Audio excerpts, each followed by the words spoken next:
Hello everyone, big boss Malayalam അഗ്നി പരീക്ഷയുടെ 3ാമത്തെ episode കണ്ടതിന് ശേഷമാണ് ഇപ്പോൾ ഞാൻ ഈ വീഡിയോ എടുക്കുന്നത്.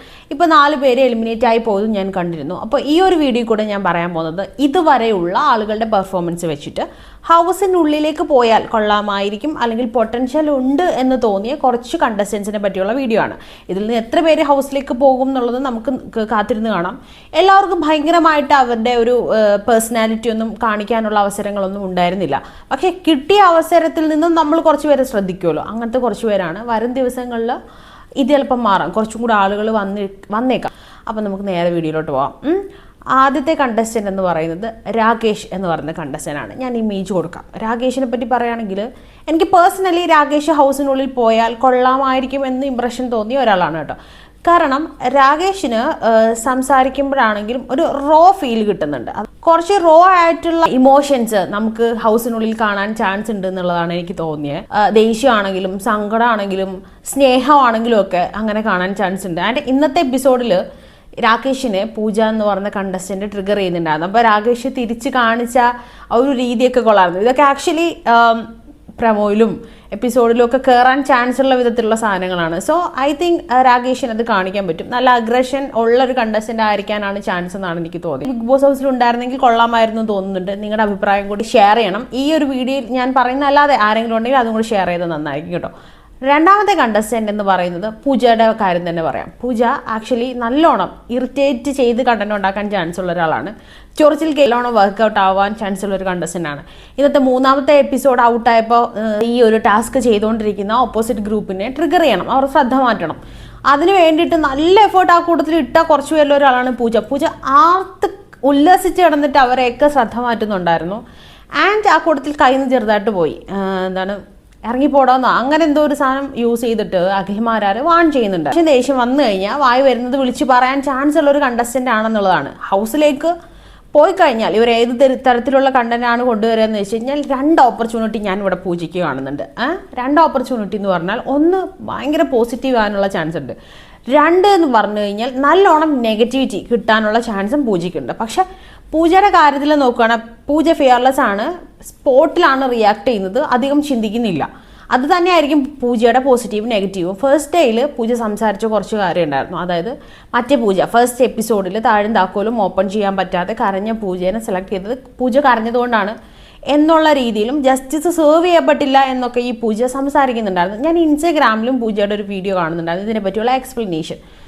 പക്ഷേ എനിക്ക് ഫീൽ ചെയ്തത് അത് പ്രോപ്പർ ഒരു വിക്ടിം കാർഡായിട്ടാണ്. കാരണം പൂജയ്ക്ക് ആ സ്പോട്ടിൽ തന്നെ, അതായത് മറ്റേ പൂജനെ സെലക്ട് ചെയ്യണോ വേണ്ടയോ എന്ന് ചോദിക്കുമ്പോൾ ഇല്ല എനിക്ക് എതിർപ്പുണ്ട്, എൻ്റെ കയ്യിലും ക്ലൂ കാർഡ് ഉണ്ട് എന്ന് പൂജ സംസാരിച്ചിരുന്നെങ്കിൽ ഒരു പക്ഷേ പൂജയ്ക്ക് നല്ലോണം അവിടെ കോണ്ടന്റ് ക്രിയേറ്റ് ചെയ്യാനും പറ്റിയേനെ. ഒരു പക്ഷെ നല്ലോണം കണ്ടന്റ് അവിടെ ക്രിയേറ്റ് ചെയ്യാൻ സ്ക്രീൻ പ്രസൻസ് പൂജയ്ക്ക് കിട്ടിയാണ്. പൂജയുടെ എതിർപ്പ്, അതായത് ഇത്രയും കണ്ടസ്റ്റൻസ് എഗ്രി ചെയ്യുമ്പോൾ ഇല്ല എനിക്ക് എതിർപ്പുണ്ട് എന്ന് ആ സ്പോട്ടിൽ റിയാക്ട് ചെയ്ത് സ്റ്റേജിൽ വന്ന് രഞ്ജിനി അടുത്ത് ഈ ജഡ്ജസിൻ്റെ അടുത്ത് സംസാരിച്ചതിനപ്പുറത്തേക്ക് ആ സ്പോട്ടിൽ സംസാരിച്ചിരുന്നെങ്കിൽ അതൊരു നല്ല ഇംപ്രഷൻ പൂജയ്ക്ക് ക്രിയേറ്റ് ചെയ്യപ്പെടായിരുന്നു. പക്ഷെ ആ പരിപാടിയുടെ സമയത്ത്, അതായത് സെലക്ട് ചെയ്തോട്ടെ എടുക്കട്ടെ എന്ന് ചോദിക്കുമ്പോൾ മിണ്ടാതിരുന്നിട്ട് അതിൻ്റെ എപ്പിസോഡും ഷൂട്ട് ചെയ്ത് കഴിഞ്ഞ് പിറ്റേ ദിവസം വന്ന് ജസ്റ്റിസ് സെർവ് ചെയ്യപ്പെട്ടില്ല എന്ന് പറയുമ്പം പ്രാക്ടിക്കലി അവിടെ ഒന്നും ഇനി ചെയ്യാൻ പറ്റില്ല. അതൊരു വിക്ടിം കാർഡായിട്ട് മാത്രമേ എടുക്കാൻ പറ്റുള്ളൂ. പക്ഷേ അത്രയും ആളുകൾ എനിക്ക് മനസ്സിലായത് ബാക്ക് സ്റ്റേജിലൊക്കെ ഇതിനെപ്പറ്റി ഇവരുടെ ഇടയിൽ നല്ല ചർച്ച ഉണ്ടായിട്ടുണ്ടായിരുന്നു. കാരണം റനീഷ ക്വസ്റ്റ്യൻ ചോദിക്കുന്ന സമയത്ത് എല്ലാവരുടെയും ബോഡി ലാംഗ്വേജിൽ കുറേ ആളുകളുടെ ബോഡി ലാംഗ്വേജിൽ വിസിബിൾ ആയിരുന്നു അവർക്ക് ഇതിനോട് എതിർപ്പുണ്ടായിരുന്നത്. പക്ഷേ അതിൽ നിന്നും പൂജയാണ് മയക്കി വാങ്ങിച്ച് സംസാരിക്കാനായിട്ട് റെഡിയായത്. അതായത് പൂജയ്ക്ക് അത്യാവശ്യം ധൈര്യം ഉള്ളതുകൊണ്ടായിരിക്കുമല്ലോ അത് സംസാരിക്കാനായിട്ട് നോക്കിയത്. പക്ഷെ അത് ലോജിക്ക് അല്ലെങ്കിൽ അത് വാലിഡ് ആയ ഒരു പോയിന്റ് അല്ലായിരുന്നു. അത് ഈ ധൈര്യം ആ സ്പോട്ടിൽ കാണിച്ചിരുന്നെങ്കിൽ പൂജ പറയുന്ന പോയിന്റിൽ നമുക്ക് കുറച്ച് നിൽക്കാമായിരുന്നു. പൂജയുടെ ക്ലൂ ഉണ്ട്, അത് പൂജയുടെയും ബ്ലോക്ക് ആവാം എന്നൊക്കെയാണ് പൂജ പറഞ്ഞത്. അതവിടെ ക്ലിയർ ചെയ്ത് പോയത്. ഇന്ന് എക്സ്പ്ലെയിൻ ചെയ്യുമ്പോഴും ഞാൻ കരയാഞ്ഞത് കൊണ്ടാണോ എനിക്കത് കിട്ടാഞ്ഞതെന്നാണ് ചോദിക്കുന്നത്. കരയാഞ്ഞത് കൊണ്ടല്ല, പൂജ അത് സ്പോട്ടിൽ റിയാക്ട് ചെയ്യാതിരുന്നത് കൊണ്ടാണ്. റിയാക്ട് ചെയ്തിരുന്നെങ്കിൽ അത് പൂജയ്ക്ക് ഡിസേർവ് ചെയ്തിരുന്നെങ്കിൽ ചോദിക്കായിരുന്നു. മറ്റേ ആൾ കരഞ്ഞു എന്നുള്ളത് വീക്ക്നെസ് അല്ല, കരഞ്ഞെങ്കിലും കാര്യം കൺവേ ചെയ്തു എന്നുള്ളതാണ്, നേടിയെടുത്തു. സോ അതാണ് അപ്രീഷിയേറ്റബിൾ ആയി പോയത് അവിടെ. സോ ഇനി ഈ പൂജ ബിഗ് ബോസ് ഹൗസിനുള്ളിലേക്ക് വന്നാൽ ഉണ്ടാകുന്ന പ്രതീക്ഷ എന്ന് പറഞ്ഞാൽ നല്ലോണം ചിലപ്പോൾ വിക്ടിം കാർഡുകൾ കാണാനുള്ള ചാൻസ് കൂടുതലാണ്, നല്ലോണം ന്യായീകരിക്കാൻ ചാൻസ് കൂടുതലാണ്. അതുകൊണ്ട് തന്നെ ഇന്നത്തെ ഗെയിമിൽ ആ ആളെ ട്രിഗർ ചെയ്ത പോലെ, അതായത് ഇറങ്ങിപ്പോടാ നിർത്തിപ്പോടാ അങ്ങനെ എന്തോ ഒരു ലൈനാണ് യൂസ് ചെയ്തത്. അപ്പോൾ അങ്ങനെ സംസാരിക്കുമ്പോൾ ഉറപ്പായിട്ടും പൂജയ്ക്ക് ഹൗസിനുള്ളിൽ എതിരാളികളുണ്ടാവും. അപ്പോൾ ഒരു ഗ്രൂപ്പ് പൂജയ്ക്ക് എതിരെ തിരിയാനുള്ള ചാൻസ് ഉണ്ട്. മറ്റുള്ള ആളുകൾ ചൊറിയുന്നതുകൊണ്ടും വിക്ടിം കാർഡ് ഇറക്കാൻ ചാൻസ് ഉള്ളതുകൊണ്ടും കൂടുതൽ ആളുകൾ ഹൗസിനുള്ളിൽ പൂജയ്ക്കെതിരെ തിരിയാൻ ചാൻസ് ഉണ്ട്. അപ്പോൾ എന്താ പറ്റുന്നതെന്ന് വെച്ചാൽ ഇത്രയും വർഷം നമ്മൾ ബിഗ് ബോസിൽ കണ്ടുവരുന്ന ഒരു പരിപാടി അവിടെ സക്സസ്ഫുൾ ആയിട്ട് നേടിയെടുക്കാൻ പറ്റും. എങ്ങനെ? ഗ്രൂപ്പിലുള്ള വലിയൊരു കൂട്ടം ആളുകൾ പൂജയ്ക്കെതിരായിട്ട് റിയാക്ട് ചെയ്തിട്ട് പൂജയെ പറ്റി മാറിയിരുന്ന് ഡിസ്കസ് ചെയ്യും. പിന്നെ എന്തെങ്കിലും ഒരു കോമൺ ടാസ്ക് വരുന്ന സമയത്ത് എല്ലാവരും കൂടെ വളഞ്ഞിട്ട് പൂജയെ അറ്റാക്ക് ചെയ്യും. അപ്പോൾ പൂജയ്ക്ക് വിക്ടിം കാർഡ് പ്രോപ്പറായിട്ട് പ്ലേസ് ചെയ്യാൻ പറ്റിക്കഴിഞ്ഞാൽ എത്ര കളിച്ചിട്ടുണ്ടെങ്കിലും, നമ്മൾ ഈ കാലം അത്രയും ബിഗ് ബോസ് കണ്ടിട്ടുള്ളതെന്ന് മനസ്സിലാക്കിയ ഒരു രീതി വെച്ചിട്ടാണ് സംസാരിക്കുന്നത്. അപ്പോൾ പൂജയ്ക്ക് ആളുകളുടെ സിമ്പതി പിടിച്ചു പറ്റാൻ, കാരണം കൂട്ടം ചേർന്ന് ആ കുട്ടിയെ അറ്റാക്ക് ചെയ്യുന്നു എന്നുള്ളൊരു ചർച്ച പുറത്തേക്ക് വരാനും PR അത് മുന്നോട്ട് വെക്കാനും സാധിച്ചു കഴിഞ്ഞാൽ ബിഗ് ബോസിൻ്റെ ആളുകൾ കറക്റ്റ് പൂജനെ വിക്ടിമാക്കി തന്നെ പുറത്തു കാണിക്കും. വിക്ടിം കാർഡ് പോലും കാണിക്കാതെ നമ്മളുടെ മുന്നിലേക്ക് വിക്ടിമാക്കി പൂജനെ അവതരിപ്പിക്കാനുള്ള ചാൻസ് ഉണ്ട്. സോ ആ ഒറ്റ വിക്ടിം കാർഡിൽ കൂട്ടം ചേർന്ന് ആക്രമിക്കപ്പെട്ട കുട്ടി എന്നുള്ള നിലയിൽ പൂജയ്ക്ക് അവിടെ ഫൈനൽ വരെ എത്താനുള്ള ഒരു വഴിയുണ്ട്. ഇതുവരെയുള്ള ബിഗ് ബോസിൻ്റെ ഒരു ജേർണി വെച്ചിട്ട് ഞാനൊരു സ്ട്രാറ്റജി അനലൈസ് ചെയ്തതിൻ്റെ പുറത്താണ് കേട്ടോ പറയുന്നത്. രണ്ടാമത്തെ കാര്യം, അഗ്രഷൻ, ഓവർ അഗ്രഷനാണ് രഞ്ജിനി ഹരിദാസ് വാൺ ചെയ്യുന്നുണ്ടായിരുന്നു. അപ്പോൾ വാൺ ചെയ്യുന്നത് ആ ഒരു അഗ്രഷൻ ഓവർ ആവുമ്പോൾ പറ്റുന്നത് ഓഡിയൻസിനോട് പൂജയ്ക്ക് കണക്ട് ചെയ്യാൻ പറ്റില്ല. അങ്ങനെ കണക്ട് ചെയ്യാതെ വരുന്ന സാഹചര്യത്തിൽ പൂജയുടെ എന്താ പറയുക, ഈ ഒരു അഗ്രഷന് അഹങ്കാരമായിട്ടോ അല്ലെങ്കിൽ ആളുകൾക്ക് ഇഷ്ടപ്പെടാത്ത ഒരു കണ്ടസ്റ്റൻ്റായിട്ട് മാറുന്നത് കൊണ്ട് തന്നെ വേഗം ഔട്ടാവാനും പുറത്ത് നെഗറ്റിവിറ്റി സ്പ്രെഡ് ചെയ്യാനും നെഗറ്റീവ് വീഡിയോസ് ഇറങ്ങാനും നെഗറ്റീവ് കമൻറ്റ്സ് വരാനും സൈബർ അറ്റാക്കും ഒക്കെ കിട്ടാനുള്ള ചാൻസ് ഉണ്ട്. സോ കെയർഫുള്ളായിട്ട് ഇത് പ്ലേസ് ചെയ്യാൻ നന്നായിരിക്കും. പക്ഷെ ബിഗ് ബോസ് ഹൗസിനുള്ളിൽ പോയാൽ കണ്ടന്റ് ഉറപ്പായിട്ടും ക്രിയേറ്റ് ചെയ്യാൻ ചാൻസ് ഉള്ളൊരു കണ്ടസ്റ്റൻ്റാണ് പൂജ. ഒരുപാട് ഡിസ്കഷൻസ് പുറത്തുണ്ടാക്കാൻ ചാൻസ് ഉള്ളൊരു കണ്ടസ്റ്റൻ്റാണ് പൂജ. സോ രണ്ടാമത് ചാൻസ്, ഇതൊക്കെ എൻ്റെ പേഴ്സണൽ ഫേവറേറ്റ് ആയതുകൊണ്ടല്ല, ബിഗ് ബോസിലേക്ക് തിരഞ്ഞെടുക്കപ്പെടാറുള്ള ആളുകളുടെ ഒരു എന്താ പറയുക മൊത്തത്തിലുള്ളൊരു ക്യാരക്ടർ വെച്ചിട്ടാണ് ഈ പറയുന്ന ലിസ്റ്റിലുള്ള പല ആളുകളെയും ഞാൻ കൊണ്ടുവന്നിട്ടുള്ളത്. അപ്പോൾ രണ്ടാമത്തെ കണ്ടസ്റ്റൻ്റായിട്ട് ഈ പറയുന്ന കോമണേഴ്സിൽ നിന്ന് വരാൻ ചാൻസ് ഉള്ള ഒരാൾ പൂജയായിട്ടാണ് തോന്നിയത്. ഇനി മൂന്നാമത്തെ ആളും മറ്റേ പൂജയാണ്, അതായത് ഫസ്റ്റ് എപ്പിസോഡിൽ കരഞ്ഞ പൂജയാണ്. ആ പൂജനെ അത് കൊണ്ടുവന്നാൽ നന്നായിരിക്കും എന്ന് തോന്നാൻ കാരണം, ഞാൻ ഇവിടം വരെ എത്തിയിട്ടുണ്ടെങ്കിൽ ഇത് ഞാൻ വിടില്ല എന്ന് പറഞ്ഞ ആ ഒരു ഡയലോഗാണ്. അതായത് ഫസ്റ്റ് ഡേ ആണ്, ക്യാമറയുടെ എക്സ്പോഷറും ലൈറ്റും ഇത്രയും വലിയ സെറ്റിങ്സിലുള്ള ഷൂട്ടിങ്ങും ഒന്നും കണ്ടിട്ടുണ്ടാവില്ല. അപ്പോൾ ഫസ്റ്റ് ഡേയിൽ തന്നെ പൂജയ്ക്ക് നേരെ അങ്ങനെ ഒരാൾ ശ്യാം എന്ന് പറഞ്ഞ കണ്ടസ്റ്റൻ്റ് ആക്കി വാങ്ങിച്ചു എടുത്തു എന്നുണ്ടെങ്കിൽ പൂജയ്ക്ക് പാനിക് ആയതുകൊണ്ട് മിണ്ടാതിരിക്കുകയായിരുന്നു. അത് തന്നെ ഈ പാനിക് ആയതുകൊണ്ട് അല്ലെങ്കിൽ ആ സിറ്റുവേഷൻ പുതിയതായതുകൊണ്ടാണ് മറ്റേ പൂജയ്ക്കും, അതായത് സ്റ്റേജിൽ വന്ന് സംസാരിച്ച പൂജയ്ക്കും അത് സംസാരിക്കാൻ പറ്റാഞ്ഞു. പക്ഷേ ഈ പൂജ പെട്ടെന്ന് തന്നെ റിയാക്ട് ചെയ്തു. ഇമോഷൻസൊക്കെ ഓവർലോഡായിട്ട് വന്നു കരഞ്ഞു എന്ന് പറഞ്ഞാലും സ്പോട്ടിൽ റിയാക്ട് ചെയ്തു. അപ്പോൾ സ്പോട്ടിൽ റിയാക്ട് ചെയ്യാനും ലൗഡായിട്ട് സംസാരിക്കാനും കാര്യം ആ സ്പോട്ടിൽ ഓവറാക്കിയാതെ പോയിൻ്റായിട്ട് പ്രസൻറ്റ് ചെയ്യാനും പൂജയ്ക്ക് കഴിഞ്ഞു. അപ്പോൾ ആ ഒരു കോൺവെർസേഷൻ സ്കില്ല് ബിഗ് ബോസിനുള്ളിൽ പോയി കഴിഞ്ഞാൽ നന്നായിരിക്കും. പക്ഷേ കരയുന്നത് എപ്പോഴും വന്നു കഴിഞ്ഞാൽ കരച്ചിൽ കാടെന്നുള്ള പേര് പറയും. പക്ഷെ ഞാനെപ്പോഴും നമുക്ക് ഒരു പരിധി വരെയൊക്കെ കരച്ചിൽ ഹ്യൂമൻ ഇമോഷൻസ് ആയിട്ട് കൺസിഡർ ചെയ്യാൻ അങ്ങനെ കൺസിഡർ ചെയ്യുന്ന ഒരാളാണ് ഞാൻ. അതിന് നമുക്ക് സ്ട്രാറ്റജി ആയിട്ട് എന്ന് ഭയങ്കരമായിട്ട് ഫീൽ ചെയ്യുന്ന ഘട്ടത്തിൽ തൊട്ട് ഇറിറ്റേഷൻ ആവാനുള്ള ചാൻസ് ഉണ്ട്. അല്ലാതെ ഞാൻ ആ കരച്ചിലിനെ നെഗറ്റീവായിട്ട് കാണുന്നില്ല. എനിവേസ് ആ പൂജി ബിഗ് ബോസ് ഹൗസിനുള്ളിൽ പോയി കഴിഞ്ഞാൽ റിയാക്ട് ചെയ്യാനും സംസാരിക്കാനും ഒക്കെ അവസരം കിട്ടിക്കഴിഞ്ഞാൽ ചാൻസ് ഉണ്ടാവുന്നൊരു കണ്ടസ്റ്റൻ്റാണ്. കണ്ടന്റ് ക്രിയേറ്റ് ചെയ്യും എന്നുള്ളതിൻ്റെ പൊട്ടൻഷ്യലിനെ പറ്റി എനിക്ക് അത്ര ഉറപ്പില്ല. പക്ഷേ അവിടെ പോയി കഴിഞ്ഞാൽ സിറ്റുവേഷൻസ് ഉണ്ടായിക്കഴിഞ്ഞാൽ റിയാക്ട് ചെയ്യപ്പെടും. രാകേഷിൻ്റെയും ആദ്യം പറഞ്ഞ പൂജയുടെ കാര്യത്തിൽ അവർ കണ്ടന്റ് ക്രിയേറ്റ് ചെയ്യാനുള്ള ചാൻസ് ഉണ്ട്. ഇത് റിയാക്ട് ചെയ്യാനുള്ള ചാൻസ് ആയിരിക്കും കൂടുതലായിട്ട് എനിക്ക് ഫീൽ ചെയ്യുന്നത്. ആൻഡ് നെക്സ്റ്റ് കണ്ടസ്റ്റൻ്റ് എന്ന് പറഞ്ഞാൽ ലൊലീറ്റ എന്നാണ് പേരെന്നാണ് എനിക്ക് തോന്നുന്നത്. അപ്പോൾ ലൊലീറ്റയുടെ കാര്യത്തിൽ യങ്ങസ്റ്റ് കണ്ടസ്റ്റൻ്റ് ആണ് and she is very confident. അതുകൊണ്ട് തന്നെ ഇന്നലത്തെ, അതായത് മൂന്നാമത്തെ എപ്പിസോഡിൽ ലൊലീറ്റ സംസാരിക്കുമ്പോൾ പറയുന്നുണ്ടായിരുന്നു, പൂജയെ പറ്റിയായിരുന്നു പറഞ്ഞത്. അതായത് പൂജ അവിടെ ബിഹേവ് ചെയ്ത് ശരിയല്ല. ആൻഡ് ഗ്രൂപ്പിൽ തന്നെ ലീഡർ ആയതുകൊണ്ട് ക്യാപ്റ്റൻ ആയതുകൊണ്ട് കോർഡിനേറ്റ് ചെയ്യാഞ്ഞ ഒരു കണ്ടസ്റ്റൻറ്റിനെ പോയിന്റ് ഔട്ട് ചെയ്ത് അതിലെ എലിമിനേഷനിലേക്ക് കൊണ്ടുവരണം എന്ന് പറഞ്ഞത് ലൊലീതയാണ്. സോ ആൻഡ് ഒരു ഗെയിം കൊടുത്തപ്പോൾ സെക്കൻഡ് ഡേയിൽ കൊടുത്തിരുന്ന ടാസ്കിൽ അധികം ഒച്ചയും ബഹളമൊന്നും ഉണ്ടാക്കാതെ സൈഡിൽ നിന്നിട്ട് ആ ഗെയിം ജയിക്കാനായിട്ട് പറ്റിയിട്ടുണ്ടായിരുന്നു. ഒരു പൊട്ടൻഷ്യൽ ഞാൻ കാണുന്നുണ്ട്.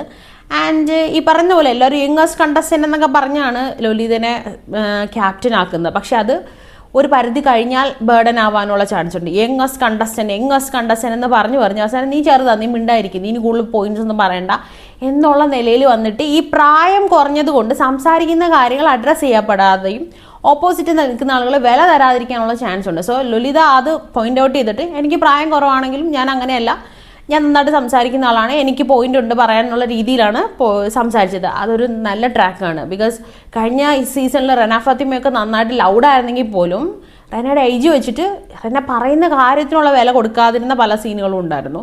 സോ ഇതിനും ചാൻസ് ഉണ്ട്. ഫസ്റ്റ് തന്നെ ഇപ്പം നിൽക്കുന്ന ആ ഒരു രീതിയിൽ കോൺഫിഡൻ്റ് ആയിട്ട് മുന്നോട്ട് പോയി കഴിഞ്ഞാൽ അതിനുള്ളിൽ പോയാൽ ഏജ് വെച്ചിട്ടുള്ള ഒരു ഡിസ്ക്രിമിനേഷനോ അല്ലെങ്കിൽ പറയുന്നതിന് കൺസിഡർ ചെയ്യാത്തൊരു അവസ്ഥേനെയൊക്കെ മുന്നിലേക്ക് കൊണ്ടുവരാനായിട്ട് സാധിക്കും എന്നാണ് തോന്നിയത്. ആൻഡ് നെക്സ്റ്റ് കണ്ടസ്റ്റൻറ്റ് ശ്യാമാണ്. ശ്യാം എന്ന് പറയുമ്പോൾ ഫസ്റ്റ് ഡേയിൽ തന്നെ പൂജയുടെ കയ്യിൽ നിന്നും കീ വാങ്ങിയ കണ്ടസ്റ്റൻ്റ് ആണ്. ഇപ്പം തുറന്നു തരാം എന്ന് പറഞ്ഞ് കീ വാങ്ങിച്ചിട്ട് തിരിച്ചു കൊടുക്കാതെ പൂജ ഒച്ച ഉണ്ടാക്കിയ കണ്ടസ്റ്റൻ്റ്. ശ്യാമിനെ അപ്പോൾ ഫസ്റ്റ് ഇംപ്രഷനിൽ എന്നാണ് തോന്നിയതെങ്കിൽ പോലും അത് സ്ട്രാറ്റജി ആവാം, എന്തെങ്കിലുമൊക്കെ ആകാം. പക്ഷേ സെക്കൻഡ് ഡേയിൽ ശ്യാം ഫ്ലോറിൽ വന്ന സമയത്ത് ശ്യാം അത് വേറെ ലൈക്ക് ശ്യാം അതൊരു സ്ട്രാറ്റജി ആയിട്ടാണ് യൂസ് ചെയ്തതെന്ന് പറയാതെ പറയുന്ന ഒരു ഫീലാണ് സെക്കൻഡ് ഡേയിലെ ടാസ്കിൽ ശ്യാം പെർഫോം ചെയ്ത് വെച്ച്. അപ്പം ആ ഒരു ബ്ലോ ചെയ്തെടുക്കുന്ന ആ ഒരു ഗെയിമിൽ മറ്റുള്ളവരുടെ കൊണ്ട് ഗെയിം ചെയ്യിക്കാതിരിക്കാനും സ്വന്തമായിട്ട് ഗെയിം ചെയ്യുകയും ചെയ്തു, ഹാംഫുൾ അല്ലാതെ എന്നുള്ളത് അപ്രീഷിയേറ്റബിൾ ആയിരുന്നു. ഗെയിം കൊളവാക്കുക എന്നുള്ള നിലയിലേക്ക് പോകുന്നതിനെ പറ്റിയല്ല. ഈ ഒരു സ്ട്രാറ്റജി ഇങ്ങനെ ഇംപ്ലിമെന്റ് ചെയ്യുന്നതിൽ സക്സസ്ഫുൾ ആയിരുന്നു. അത് എന്റർടൈൻമെന്റ് കൊടുത്തിട്ടുണ്ടായിരുന്നു. അതുകൊണ്ട് തന്നെ ഗെയിമിൽ ഏറ്റവും കൂടുതൽ ആ പേപ്പേഴ്സ് കളക്ട് ചെയ്തു എന്നതിനപ്പുറത്തേക്ക് എന്റർടൈൻമെന്റ് കൊണ്ടുവന്നു എന്നുള്ള നിലയിൽ ജഡ്ജസ് ആ ഒരു ഇൻഫിനിറ്റി ചെയിൻ കൊടുക്കുന്നത് നമ്മൾ കണ്ടിട്ടുണ്ടായിരുന്നു. എനിക്ക് തോന്നിയത് അങ്ങനെ രണ്ടുപേർക്ക് എക്സ്ട്രാ, രാകേഷിനും ശ്യാമിനും എക്സ്ട്രാ കൊടുത്തത് ഐ തിങ്ക് നമ്മുടെ ഷോയിൽ ടാസ്ക് പെർഫോം ചെയ്യുമ്പം നമ്മൾ ടാസ്ക് ചെയ്യുക എന്നതിലപ്പുറത്തേക്ക് ഒരു എൻ്റർടൈൻമെൻറ്റ് വാല്യൂയും കൂടെ ആ ടാസ്കിലേക്ക് കൊണ്ടുവരുമ്പോഴാണ് അതൊരു രസകരമാവുക. അപ്പം അങ്ങനെയും കൂടെ അപ്രോച്ച് ചെയ്യണം എന്നുള്ളൊരു ഡയറക്ഷൻ ക്രിയേറ്റ് ചെയ്ത് കൊടുത്ത പോലെയാണ് എനിക്ക് തോന്നുന്നത്. ആളുകൾക്കത് മനസ്സിലാവണം, ജസ്റ്റ് നിന്ന് ഗെയിം കളിക്കുന്നതിനപ്പുറത്തേക്ക് എന്നുള്ള നിലയിൽ ആണ് ശ്യാമിനെയും രാകേഷിനെയും അപ്രീഷിയേറ്റ് ചെയ്തതും ആ ചെയിൻ കൊടുത്തതെന്നാണ് എനിക്ക് മനസ്സിലായത്. ഓക്കെ, നെക്സ്റ്റ് കണ്ടസ്റ്റന്റ് അളകനന്ദ എന്ന് പറഞ്ഞ കണ്ടസ്റ്റന്റ് ആണ്. ബിക്കോസ് അളകനന്ദയുടെ കാര്യം പറയാനാണെങ്കിൽ ഏറ്റവും എടുത്തു പറയാനുണ്ടായ ഒരു സംഭവം, അതായത് കൊടുത്ത സ്പേസിൽ ക്യാമറ അറ്റൻഷൻ കിട്ടിയ ഒരു സംഭവം എന്ന് പറഞ്ഞു കഴിഞ്ഞാൽ സ്വന്തം നാട്ടുകാർ കളിയാക്കുന്നത് കൊണ്ട് അവരോട് തിരിച്ച് സംസാരിച്ച ഒരു എഫേർട്ടാണ്. നല്ല റിസ്ക് ഉള്ള പരിപാടിയാണ്. നാട്ടിൽ തിരിച്ചു പോകുമ്പോൾ കിട്ടിയില്ലെങ്കിൽ ചീത്ത കേൾക്കാം, കളിയാക്കൽ കേൾക്കാം. കിട്ടിയാൽ തന്നെ കൂടുതൽ നെഗറ്റീവായിട്ടുള്ള അപ്രോച്ചായിരിക്കും നാട്ടുകാരെ നിന്ന് കിട്ടാൻ ചാൻസ് ഉള്ളത്. എന്നിരുന്നാൽ പോലും തോന്നിയത് വിളിച്ച് പറയാൻ കാണിച്ച ധൈര്യം, അതാണ് ഈ ബിഗ് ബോസ് ഹൗസിലേക്ക് വരാൻ ചാൻസ് ഉണ്ടെന്ന് ഞാൻ പറയാനുള്ള റീസൺ. അപ്പോൾ ഇങ്ങനെ ഉള്ള കാര്യത്തിന് ഫിയർലെസ് ആയിട്ട് വിളിച്ച് പറയുന്ന, കുറച്ച് ലൗഡായ ഓപ്പണായിട്ട് സംസാരിക്കുന്ന ഒരാളായിട്ടാണ് ആൾക്ക് തന്നെ ഫീൽ ചെയ്തത്. സോ ആ ഹൗസിനുള്ളിൽ വന്നു കഴിഞ്ഞാൽ ആരെയും പേടിയില്ലാതെ നീ ആരാടാ എന്നൊക്കെ ചോദിക്കാൻ ചാൻസ് ഉള്ള ഒരു കണ്ടസ്റ്റൻ്റ് ആണ്. ആൻഡ് ആ ഒരു സംസാര രീതിയും പ്രകൃതവും ഒക്കെ വെച്ചിട്ട് ഈ കണ്ടന്റ് ക്രിയേറ്റ് ചെയ്യപ്പെടാൻ, എസ്പെഷ്യലി വഴക്ക് പോലത്തെ കാര്യങ്ങളിലൊക്കെ സ്കോർ ചെയ്യാൻ ചാൻസ് ഉള്ള ഒരു കണ്ടസ്റ്റൻ്റ് ആയിട്ട് എനിക്ക് ഫീൽ ചെയ്തു. ആൻഡ് നോക്കാം, കുറച്ച് പൊട്ടൻഷ്യൽ കാണപ്പെട്ടു. അതുകൊണ്ടാണ് ഞാൻ ഈ ലിസ്റ്റിലേക്ക് കൊണ്ടുവന്നത്. നെക്സ്റ്റ് കണ്ടസ്റ്റൻറ്റ് ടാഷിയാണ്. ടാഷി ആക്ച്വലി കൊള്ളാമെന്ന് എനിക്ക് ഫീൽ ചെയ്തു. അത് കാരണം എന്ന് വെച്ച് കഴിഞ്ഞാൽ ഒരു പവർ കൊടുത്തപ്പം ഈ കൂട്ടത്തിൽ ഒരാളെ പുറത്താക്കാനായിട്ട് നിങ്ങൾക്കൊരു പവർ തന്നാൽ ആരെ കളയുമെന്ന് ചോദിച്ചപ്പോൾ തൊട്ടടുത്ത് നിന്നൊരു കണ്ടസ്റ്റൻറ്റിൻ്റെ പേര് പറഞ്ഞിട്ട് ഈ ഒരു ഫേക്ക് ആണെന്നാണ് പറഞ്ഞത്. ഒബ്വിയസ്ലി 2-3 ദിവസം കൊണ്ട് പറയാൻ പറ്റിയിട്ട് കാര്യമില്ല, അലിഗേഷൻ ആവും. പക്ഷേ കിട്ടിയ പവറിനെ ഡിപ്ലോമസി ഒന്നും കാണിച്ചു കൂട്ടാതെ ഇവർ ഫേക്കാണ്, അതുകൊണ്ട് ഇവർ പുറത്തു പോട്ടെ എന്ന് പറയാനും കൂടെ പറ്റണം. അത് ബിഗ് ബോസിൻ്റെ രീതിയാണ്. കാരണം എത്ര ഫ്രണ്ട്ഷിപ്പ് ഉണ്ടാക്കിയാലും എന്തൊക്കെയാണെങ്കിലും at the end of the day അത് നമ്മുടെ സർവൈവൽ രീതിയാണ്. അപ്പോൾ ഓപ്പോസിറ്റ് നിൽക്കുന്ന ആളെ പറയാനായിട്ട് പറ്റണം. ആ ഫസ്റ്റ് ഡേയിൽ നല്ലോണം അത് പറയുന്നു, മറ്റുള്ളവരുടെ മുന്നിൽ ഇംപ്രഷൻ പോവുകയോ അങ്ങനെ പല കാര്യങ്ങൾ അവരെ അലട്ടാം. എന്നിരുന്നാൽ പോലും സ്പോട്ടിൽ തന്നെ ആ സംസാരിച്ച രീതി അത് കൊള്ളായിരുന്നു. ആൻഡ് പിന്നെ ഗെയിം നന്നായിട്ട് പെർഫോം ചെയ്തു. ഗെയിമിൽ ജയിച്ചത് ടാഷി ആയിരുന്നു. ഓപ്പോസിറ്റ് വന്ന ജെറ്റി എന്ന് പറഞ്ഞൊരു കണ്ടസ്റ്റൻ്റ് ആയിരുന്നു. ബട്ട് ജെറ്റി യൂസ് ചെയ്ത സ്ട്രാറ്റജി നല്ലതായിരുന്നു. പക്ഷേ അത് കമ്പ് താഴെ തൊട്ടില്ല, വടി താഴെ തൊട്ടില്ല എന്ന് പറയുന്നത് നെഗറ്റീവായിട്ടുള്ള കാര്യമാണ്. സോ എനിവേസ് ടാഷി പോയി കഴിഞ്ഞാൽ പൊട്ടൻഷ്യൽ ഉള്ളൊരു കണ്ടസ്റ്റൻ്റ് ആയിട്ട് എനിക്ക് ഫീൽ ചെയ്തു. അപ്പോൾ നെക്സ്റ്റ് കണ്ടസ്റ്റൻറ്റ് ഷിൻജിത്താണ്. ഷിൻജിത്ത് ഈ ഒരു ഫസ്റ്റ് ഡേയിലും സെക്കൻഡ് ഡേയിലും ഒന്നും എനിക്ക് പ്രത്യേകിച്ച് പറയാൻ തോന്നിയില്ല. പക്ഷേ ഇന്നലെ നടന്ന ഡേ 3 നടന്ന ഒരു ആക്ടിവിറ്റിയിൽ ഗ്രൂപ്പിൽ തീരുമാനിക്കേണ്ടിയിരുന്ന സ്ട്രാറ്റജി, ആ ഗെയിം ചെയ്യാൻ വേണ്ടിയിട്ട് ഗ്രൂപ്പിൽ തീരുമാനിക്കേണ്ടിയിരുന്ന സ്ട്രാറ്റജി ഗ്രൂപ്പിൻ്റെ തീരുമാനം അല്ലായിരുന്നു, കുറച്ച് പേരെടുത്ത തീരുമാനമാണെന്ന് ലൗഡായിട്ട് ആ സ്റ്റേജിൽ വെച്ച് തന്നെ വിളിച്ചു പറയാനായിട്ട് ധൈര്യം കാണിച്ചത് ഷിൻജിത്തായിരുന്നു. ഗെയിമിൽ അവർ ഓൾറെഡി തോറ്റു. ആൻഡ് തോറ്റപ്പോൾ തന്നെ ഇത് ഇങ്ങനെ അല്ലായിരുന്നു ഈ ഗെയിം എക്സിക്യൂട്ട് ചെയ്യാൻ ഞങ്ങൾ വിചാരിച്ചുകൊണ്ടിരുന്നത്, അതുകൊണ്ടാണ് ഗെയിം നടക്കാഞ്ഞേ, സക്സസ് ആവാഞ്ഞേ, ജയിക്കാഞ്ഞേ എന്ന് അപ്പം തന്നെ റിയാക്ട് ചെയ്തു. പറഞ്ഞു ആൻഡ് എഫേർട്ട് ഇട്ട് എന്താ ഒരു പ്രസൻസ് കീപ്പ് ചെയ്യണം എന്നുള്ളൊരു ആഗ്രഹം കാണിക്കുന്ന ഒരു കണ്ടസ്റ്റൻ്റ് ആയിട്ട് എനിക്ക് ഫീൽ ചെയ്തു. വരും ദിവസങ്ങളിലെ പെർഫോമൻസ് വെച്ചിട്ടായിരിക്കും ഇവരെ സെലക്ട് ചെയ്യില്ല എന്നുള്ളത് പറഞ്ഞത്. പക്ഷെ ഞാനൊരു പോസിബിലിറ്റി ഉള്ളൊരു ലിസ്റ്റിലേക്ക് ഷിൻജിത്തിനെയും കൂടെ ഞാൻ പ്ലേസ് ചെയ്യാം. Next one is Sona Alex. Tashi പറഞ്ഞ കണ്ടസ്റ്റൻ്റ് ആണ് ഇവർ ഫേക്ക് ആണെന്ന് പറഞ്ഞൊരു കാര്യം. സോ ഐ ഹോപ്പ് ആ വന്നിരുന്ന ആളുകളിൽ കുറേ ആളുകൾക്ക് ആ ഒരു അഭിപ്രായം ഉള്ളതായിട്ട് എനിക്ക് ഫീൽ ചെയ്തു. അതെന്തുകൊണ്ടാണെന്ന് ചോദിച്ചാൽ, ടാഷിയെ ലീഡറായിട്ട് ക്യാപ്റ്റനായിട്ട് തിരഞ്ഞെടുക്കാൻ പറഞ്ഞപ്പോൾ ആ കൂടുതൽ പറയുന്നുണ്ടായിരുന്നു ടാഷി എല്ലാവരെയും കറക്റ്റായിട്ട് ഒബ്സർവ് ചെയ്തിട്ട് പലതും പറയുന്നുണ്ടെന്നൊക്കെ. അപ്പോൾ എനിക്ക് തോന്നിയത് പൊതുവെ അവിടെയുള്ള ആളുകൾക്ക് ഈ സോന ഫേക്ക് ആണെന്നുള്ള അഭിപ്രായം തോന്നിയിട്ടുണ്ടാവാം. കുറേ ആളുകളോട് സംസാരിക്കുന്നു, അങ്ങനെ പല കാര്യങ്ങളൊക്കെ ഡിസ്കഷൻ വന്നിട്ടുണ്ടായിരുന്നു. സോ ഇങ്ങനെ ആളുകൾ ടാർഗറ്റ് ചെയ്യപ്പെട്ട ഒരു കണ്ടസ്റ്റൻ്റ് ഉള്ളിൽ വന്നു കഴിഞ്ഞാൽ അവർ ടാർഗറ്റ് ചെയ്യപ്പെടാനുള്ള ചാൻസ് ഉണ്ട്, അവരെ പറ്റിയുള്ള ഡിസ്കഷൻസ് വരാൻ ചാൻസ് ഉണ്ട്. ആൻഡ് ഫേക്ക് എന്ന് പറഞ്ഞപ്പോൾ ഞാനത് പൂർണ്ണ സന്തോഷത്തോടെ സ്വീകരിക്കുന്നു. ഫേക്ക് എന്ന് പറയുന്ന പേരെന്നൊക്കെ പറഞ്ഞെങ്കിൽ ഉള്ളിൽ നല്ല വിഷമം ഉണ്ടാവും. അപ്പോൾ ഇതൊക്കെ ഓർത്ത് വെച്ചിട്ട് തിരിച്ച് റിയാക്ട് ചെയ്യാനുള്ള ചാൻസും ഒരു കണ്ടന്റ് ക്രിയേറ്റ് ചെയ്യാനുള്ള ഒരു അവസരവും സോനയ്ക്ക് ഉണ്ട് എന്നുള്ളത് കൊണ്ടാണ് ഞാൻ ആ ലിസ്റ്റിൽ ആഡ് ചെയ്ത് വെക്കുന്നത്. ഒത്തിരി ഉറപ്പൊന്നുമില്ല, പക്ഷെ ഞാൻ ആ ലിസ്റ്റിലേക്ക് സോനയുടെ പേരും കൂടെ ആഡ് ചെയ്യുവാണ്. അടുത്ത കണ്ടസ്റ്റന്റ് പ്രണവാണ്. പ്രണവ് ഏറ്റവും നന്നായിട്ട് ചിരിക്കുന്ന ഒരു ലളിത ഹൃദയനായിട്ടാണ് എല്ലാവരും അവതരിപ്പിച്ചത്. പക്ഷെ പ്രണവ് നല്ല വീറും വാശിയായിട്ട് ഗെയിം കളിക്കാൻ ചാൻസ് ഉള്ള ഒരാളായിട്ടാണ് എനിക്ക് ഫീൽ ചെയ്തത്. ഇൻഫിനിറ്റി ചെയിനൊക്കെ കിട്ടുന്നുണ്ടായിരുന്നു. ചില ആളുകളുണ്ടാവും ഫസ്റ്റ് ലുക്കിൽ നമുക്ക് ഭയങ്കര സോഫ്റ്റ് ആയിട്ട് തോന്നും, പക്ഷെ ഉള്ളിൽ നല്ല വാശിക്കുള്ള കോമ്പറ്റേറ്റീവ് മൈൻഡ് സെറ്റ് ഉള്ള ഒരാളായിട്ടാണ് എനിക്ക് പ്രണവിനെ ഫീൽ ചെയ്തത്. സോ വരും ദിവസങ്ങളിൽ ജഡ്ജസിന് അത്രത്തോളം അത് പ്രണവിലേക്ക് കണക്ട് ചെയ്യാൻ പറ്റുമോ എന്നതിനെ ഡിപ്പെൻഡ് ചെയ്തായിരിക്കും ഇരിക്കുന്നത്. പക്ഷെ എനിക്ക് തോന്നിയത് പ്രണവ് ഈ ഒരു ബിഗ് ബോസ് ഹൗസിലേക്ക് വന്നു കഴിഞ്ഞാൽ ഭയങ്കരമായ ഒരു കണ്ടന്റ് ക്രിയേറ്റ് ചെയ്യുമെന്നൊന്നും ചോദിച്ചാൽ എനിക്ക് ഉത്തരവില്ല. പക്ഷെ പൊട്ടൻഷ്യൽ എവിടെയോ കാണുന്നുണ്ട് എന്നുള്ളതാണ്. ഞാൻ ഈ ഇടുന്നത് ഒരു ചെറിയ ലിസ്റ്റാണ്. അപ്പോൾ ലിസ്റ്റിൽ ഈ 4-5 പേരൊക്കെ കയറുള്ളൂ. അതിൽ ഈ പറഞ്ഞ പേരുകൾ ഉണ്ടാവും എന്നുള്ളത് നമുക്ക് ലാസ്റ്റ് നോക്കാം എന്നുള്ളതേ ഉള്ളൂ കേട്ടോ. അപ്പോൾ പ്രണവിനെ ക്യാപ്റ്റനായിട്ടും കൂടെ കൂടുതൽ ആളുകൾ സെലക്ട് ചെയ്തിരുന്നു. എനിക്ക് മനസ്സിലായത് ആ ഒരു ഗ്രൂപ്പിലുള്ള ആളുകൾക്ക് പ്രണവിനോട് താല്പര്യം ഉണ്ട് എന്നുള്ളതാണ് മനസ്സിലാക്കിയത്. അറിയില്ല, ചിരിച്ചുകൊണ്ട് നിന്നിട്ട് പ്രതീക്ഷിക്കാത്ത ഒരു ക്യാരക്ടർ പുറത്തേക്ക് വന്നാലോ എന്നുള്ളൊരു പ്രതീക്ഷയും കൂടെ പ്രണവിൻ്റെ കാര്യത്തിലുണ്ട്. നെക്സ്റ്റ് കണ്ടസ്റ്റന്റ് നയന ബാലകൃഷ്ണൻ എന്നുള്ളതാണ്. നയനയ്ക്ക് ഭയങ്കരമായിട്ട് പെർഫോം ചെയ്യാനുള്ള അവസരമൊന്നും കിട്ടിയതായിട്ട് എനിക്ക് ഫീൽ ചെയ്തില്ല. പക്ഷെ കണ്ടപ്പോൾ കുറച്ച് കോൺഫിഡൻസ് ഉള്ളൊരു കണ്ടസ്റ്റൻ്റായിട്ട് എനിക്ക് ഫീൽ ചെയ്തു. നല്ലൊരു കോൺഫിഡൻസ് ആ ഒരു ഇരിപ്പിലും സംസാരത്തിലും ഒക്കെ കീപ്പ് ചെയ്യുന്നതായിട്ട് തോന്നി. യെസ്, ആ ഒരു കോൺഫിഡൻസും ആ ഒരു ബോഡി ലാംഗ്വേജും കണ്ടപ്പോൾ എന്തൊക്കെയോ ബിഗ് ബോസ് ഹൗസിനുള്ളിൽ ചെയ്യാനുള്ള തയ്യാറെടുപ്പുകളുള്ള ഒരാളായിട്ട് ഫീൽ ചെയ്തു. ജഡ്ജസിനും അത് ഫീൽ ചെയ്യുവാണെങ്കിൽ അവർ ഒബ്വിയസ്ലി സെലക്ട് ചെയ്യും. ഞാൻ ജസ്റ്റ് ഒന്ന് നയനയുടെ പേരും കൂടെ മെൻഷൻ ചെയ്യുകയാണ്. വരും ദിവസങ്ങളിൽ വെച്ചിട്ട് നമുക്ക് കൂടുതൽ ചാൻസ് ഉണ്ടെങ്കിൽ പറയാം കേട്ടോ.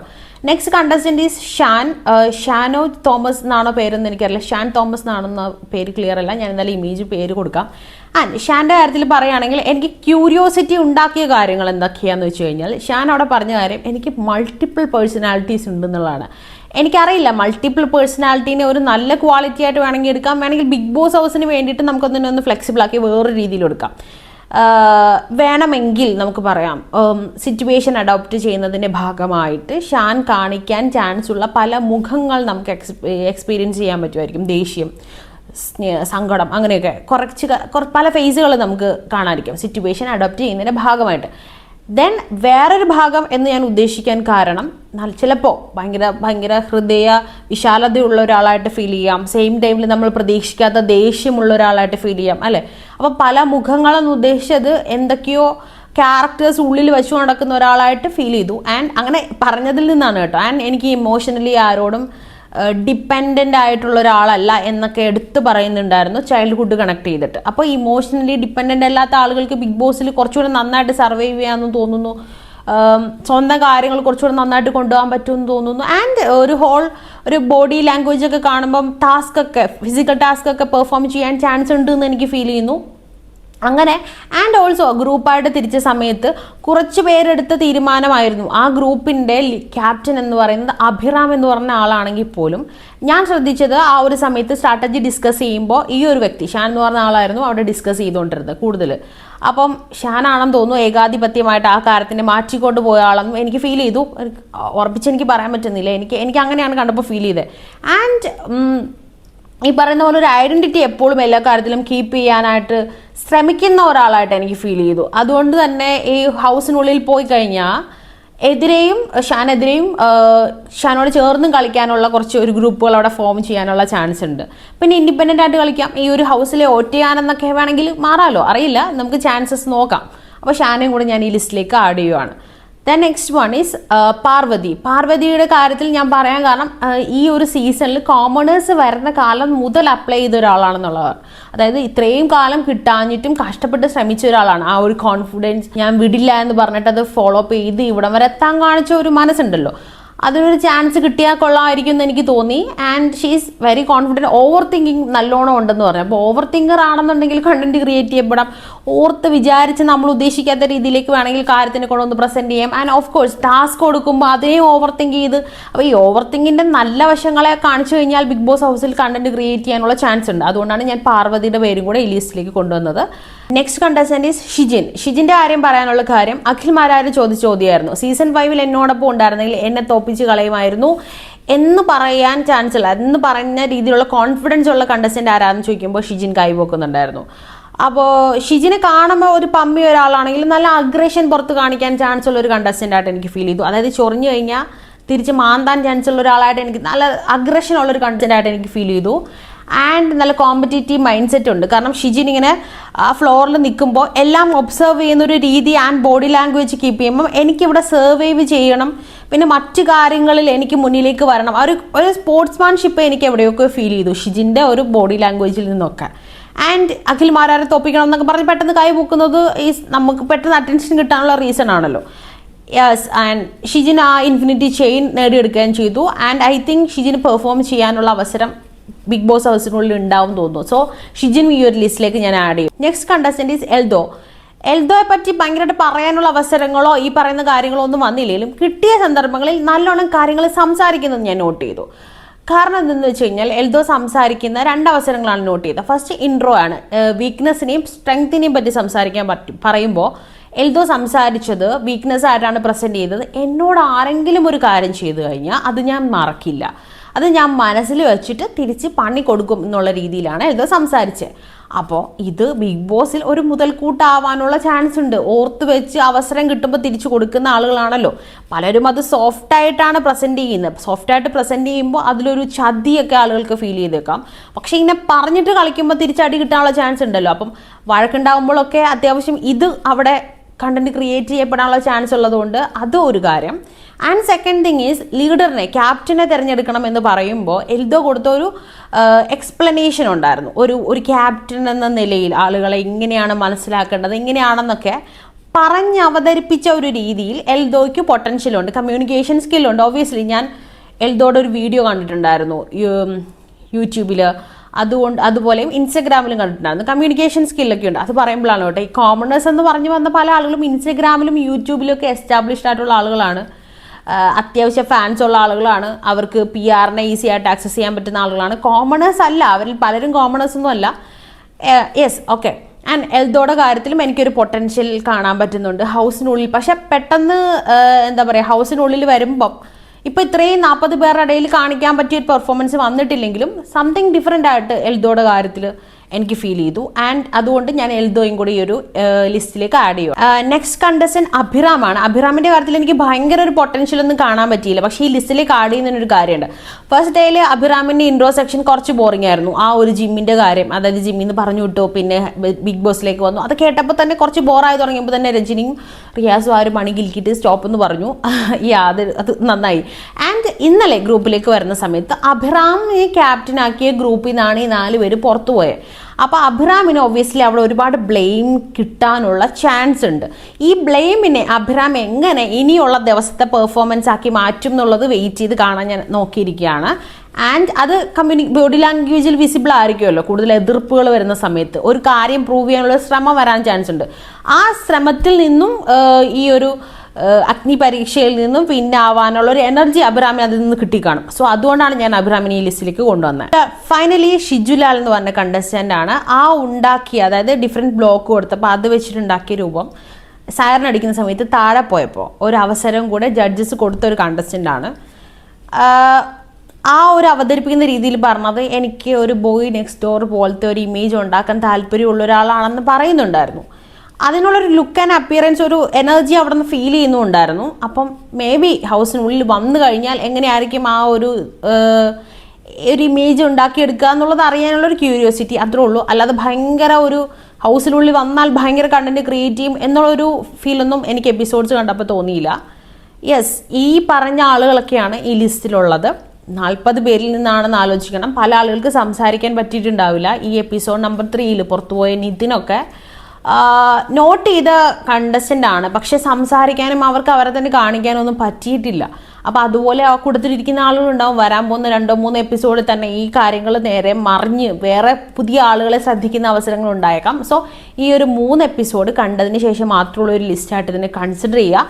ഇതിന് എത്ര പേര് ഹൗസിനുള്ളിലേക്ക് പോകുമെന്നും നമുക്ക് നോക്കാം. എന്താണ് നിങ്ങളുടെ ഒപ്പീനിയൻ എന്നും ഇതിൽ അർഹതയില്ല എന്ന് തോന്നുന്ന ആളുകളുണ്ടെങ്കിൽ അതും, ഇനി ഇതിലേക്ക് ആഡ് ചെയ്യേണ്ട കുറച്ച് പേരുണ്ടെങ്കിൽ അതും കൂടെ ഷെയർ ചെയ്ത് കഴിഞ്ഞാൽ നന്നായിരിക്കും. അപ്പോൾ നമുക്ക് വെയിറ്റ് ചെയ്യാം, എങ്ങനെയാണ്, എത്ര പേരാണ്, ആരൊക്കെയാണ് ബിഗ് ബോസ് ഹൗസിലേക്ക് പോകുന്നത്. നമുക്ക് കുറച്ച് ദിവസം കഴിയുമ്പോൾ ഉള്ള ലിസ്റ്റ് കൂടെ നമുക്ക് പതുക്കെ ഡിസ്കസ് ചെയ്യാം. ഓക്കെ, അപ്പോൾ നമുക്ക് വീണ്ടും മറ്റൊരു വീഡിയോയിലൂടെ കാണാം. ബൈ.